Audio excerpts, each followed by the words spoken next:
Okay, good evening. We're back with 1 Kings chapter 9, the Lord's response to Solomon. So Solomon finished building the temple of the Lord, as well as the royal palace. He completed everything he had planned to do. Then the Lord appeared to Solomon a second time, as he had done before at Gibeon. The Lord said to him, I have heard your prayer and your request. I have set apart this temple you have built so that my name will be honored there forever. I will always watch over it and care for it.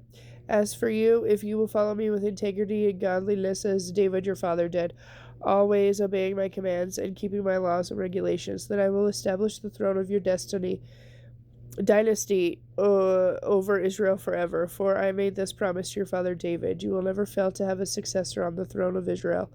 But if you and your descendants abandon me and disobey my commands and laws, and if you go and worship other gods, and then I will uproot the people of Israel from the land I've given them.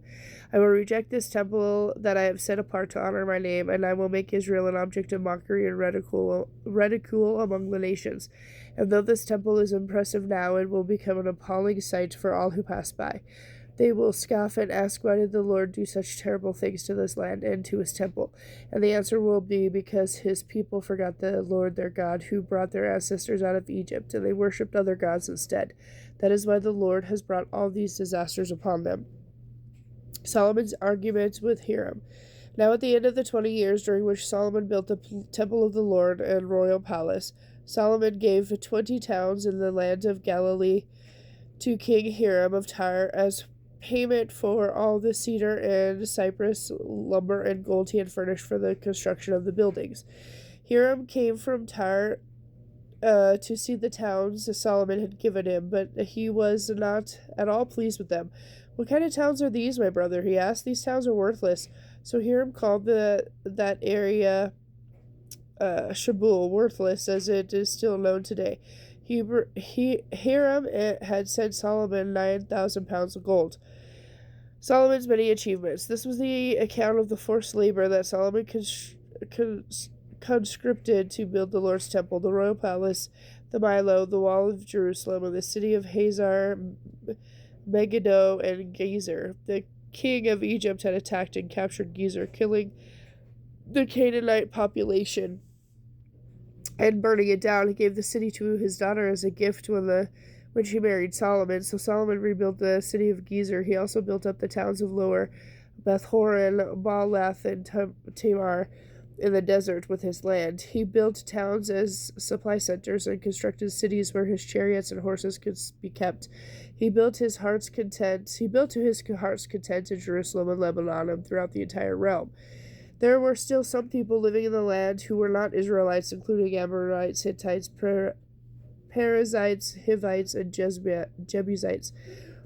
They were descendants of the nations that Israel had not completely destroyed, so Solomon conscripted them for this labor force, and they served in the labor force to this day. But Solomon did not conscript any of the Israelites for forced labor. Instead, he assigned them to serve as fighting men, government officials, officers in his army, commanders of his chariots, and charioteers. He also appointed 550 of them to supervise the various projects. After Solomon moved his wife, Pharaoh's daughter, from the city of David to the new palace he had built for her, he constructed the Milo. 3 times each year, Solomon offered burnt offerings and peace offerings to the Lord on the altar he had built. He also burned incense to the Lord, and so he finished the work of building the temple. Later, King Solomon built a fleet of ships at Ezion-Geber, a port near Elath, in the land of Edom, along the shore of the Red Sea. Hiram sent experienced crews of sailors to sail the ships with Solomon's men. They sailed to Ophir and brought back to Solomon some 16 tons of gold. 1 Kings chapter 10. The Queen of Sheba's visit. When the Queen of Sheba heard of Solomon's reputation, which brought honor to the name of the Lord, she came to test him without hard questions. She arrived in Jerusalem with a large group of attendants and a grand caravan of camels loaded with spices, huge quantities of gold, and precious jewels. When she met with Solomon, they talked about everything she had on her mind. Solomon answered all her questions. Nothing was too hard for the king to explain to her. When the queen of Sheba realized how wise Solomon was, and when she saw the palace he had built, she was breathless. She was also amazed at the food on his tables, the organization of his officials and their splendid clothing, the cupbearers and their robes, and the burnt offering Solomon made at the temple of the Lord. She explained to the king, "Everything I heard in my country about your achievements and wisdoms is true. I didn't believe it until I arrived here and saw it with my own eyes. Truly, I had not heard the half of it. Your wisdom and prosperity are far greater than what I was told. How happy these people must be. What a privilege for your officials to stand here day after day, listening to your wisdom. The Lord your God is great indeed. He delights in you and has placed you on the throne of Israel. Because the Lord loves Israel with an eternal love, he has made you the king so you can rule with justice and righteousness." Then she gave the king a gift of 9,000 pounds of gold and great quantities of spices and precious jewels. And never again were so many spices brought in as those the king of Sheba gave to Solomon. When Hiram's ships brought gold from Ophir, they also brought rich cargoes of almug wood and precious jewels. The king used the almug wood to make railings for the temple of the Lord and the royal palace, and to construct harps and lyres for the musicians. Never before or since there had been a supply of beautiful almug wood. King Solomon gave the queen of Sheba whatever she asked for, besides all the other customary gifts he had so generously given. Then she and her attendants left and returned to their own land. Solomon's wealth and splendor. Each year Solomon received about 25 tons of gold. This did not include the additional revenue he received from merchants and traders, all the kings of Arabia, and the governors of the land.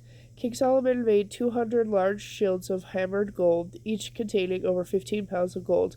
He also made 300 smaller shields of hammered gold, each containing nearly 4 pounds of gold. The king placed these shields in the palace of the forest of Lebanon. Then the king made a huge ivory throne and overlaid it with pure gold. The throne had 6 steps and a rounded back.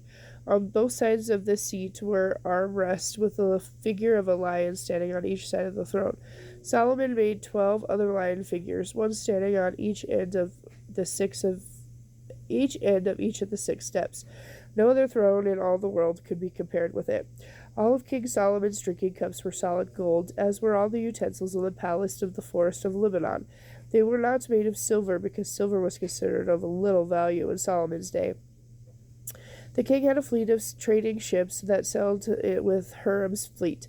Once every 3 years the ships returned, loaded down with gold, silver, ivory, apes, and peacocks. So King Solomon became richer and wiser than any other king on the earth. The people from every nation came to visit him and to hear the wisdom God had given him. Year after year, everyone who came to visit brought him gifts of silver and gold, clothing, weapons, spices, horses, and mules. Solomon brought up a huge force of chariots and horses.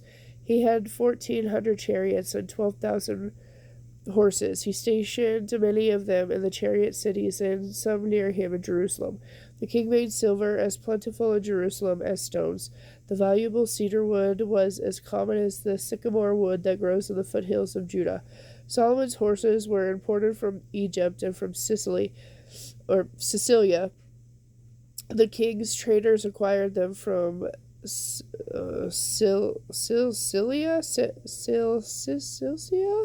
Sorry. I thought I pronounced that right, but now looking at it, I'm not sure how to pronounce that. At the standard price. Acquired them at the standard price. At that time, Egypt's chariots delivered to Jerusalem could be purchased for 600 pieces of silver, and horses could be bought for 150 pieces of silver. Many of these were then resold to the king of the Hittites and the kings of Aram. Okay, with that, I'll be back later with chapter 11.